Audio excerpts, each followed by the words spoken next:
I am on a quest this year to teach you 500 crochet stitches. Hello everybody, my name is Andrea. Now it's not just stitches, it's just the title of the challenge or the series. Within it though, there are motifs and other fun things coming later this year. If you didn't know about that, you can check out a bunch of videos that I've put out already by going to my channel. Now in terms of part of the series and the motifs are some squares. I've found some beautiful squares that I'd never really seen before. And I just kind of want to talk about them. I feel like I've been go trying to make the next video and the next video and the next video, but there are some things that genuinely blow my mind that I was like, if I didn't know about them, I don't know if you do, but if you don't, then this video will help you solve that problem. And so we're going to go from number 10 to number 1. Let's do it. Number 10, drum roll please, is the Baltic square.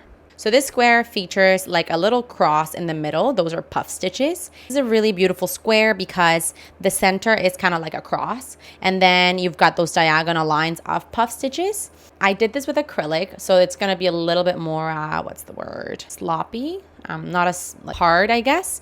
But I bet you this would look really good with cotton. A little bit more structured. But I really do like that there's like double crochets. Everything else is just double crochet. So it's really easy. And then you've got those bubble stitches that are also quite easy to do. Like if you're making anything else with squares, how cool would it be to incorporate one of these? Like let's say you have something that you're combining 8 squares. And so if you had a few of these throughout that, I think it'll be a really beautiful detail. Before we move on to number 9, I just want to let you know that I am melting. And so if you see me go like this, it's because I'm melting.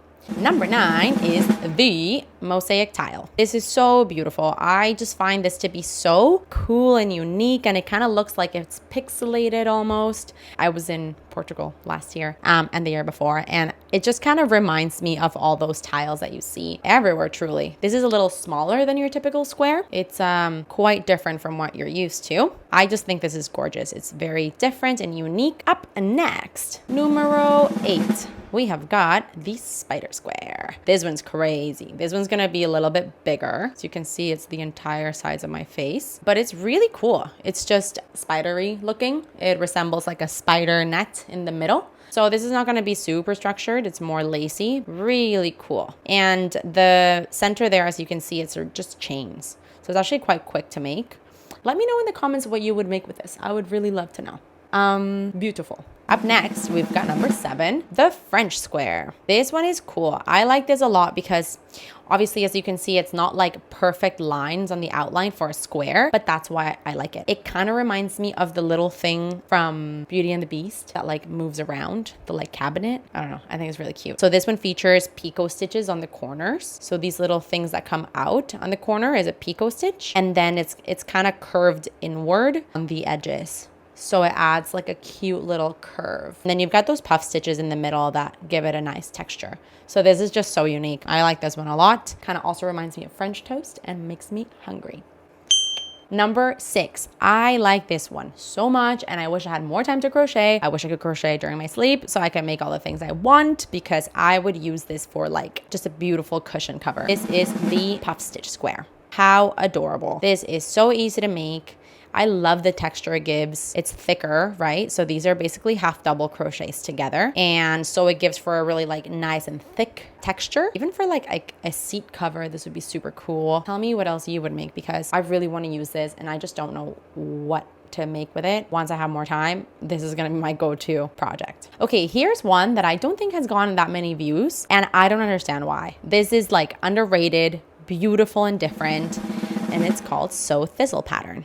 It's a very intricate design because the middle like of the sides has this kind of like arch that's just chains, and then the corner is a little bit pointy.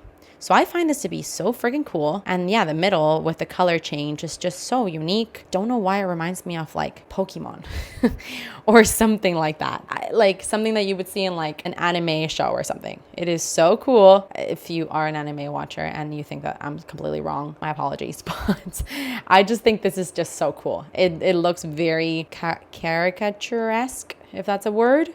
And if I said it right, beautiful design.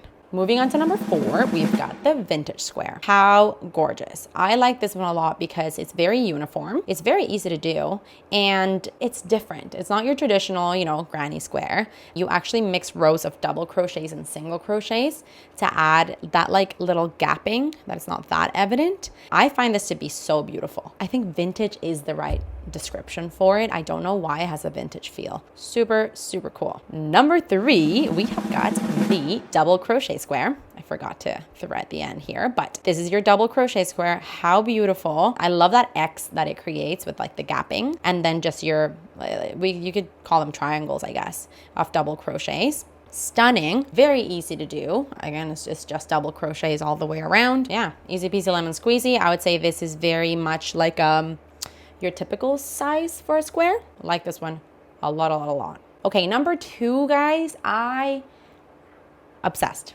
I don't use the word obsessed very much because I feel like it gets just thrown around a lot, that it loses its meaning. But truly, this square, when I made it, I was like, whoa. I don't know if it's maybe the yarn that I used or what, but holy guacamole. Without further ado, square number 2 is the applique square. Look how frigging stunning. This is really big. This is like, I want to compare it to my face. I don't know why. There. It's the entire size of my face. A little smaller than the spider square, number 8. Holy guac, you guys. This is stunning, very different. It reminds me of like a labyrinth. Maybe that's the color that I use is kind of giving me that, but it reminds me of like a garden or a labyrinth, and I just find it to be so beautiful. I don't know. I like this one so much. Almost put it as my number 1, but you can only imagine how nice the next one is. Last, but certainly not least, opposite actually, my favorite square of the series so far. You gave it a lot of love on Instagram on the reel that I have, and I understand why. The Italian square. It is so stunning, you guys. As you can see, you get a cross of bubble stitches that kind of thin out as you move outside, and then you get your corners that are a little bit more structure, and there's some gapping around that cross. Absolutely stunning square. You can make a bunch of these in different colors, sew them together, or this would actually look really beautiful if you stick to the one color. A wearable would be insane with this. Anything decorative for your house, cushion covers, blankets. But I would love to hear from you. What would you recommend to make with this? Other than like a vest or maybe even like a cardigan. What else could we do? A bag, maybe? A bag would be cute. Yeah, what else would you make? Let me know in the comments. And that's that. 10 crochet squares. As I said, this is kind of what I have so far. I think there's more squares coming in this series, so make sure you subscribe to not miss out on those. Thank you so much for subscribing and for your support, and I cannot wait to see you on the next video.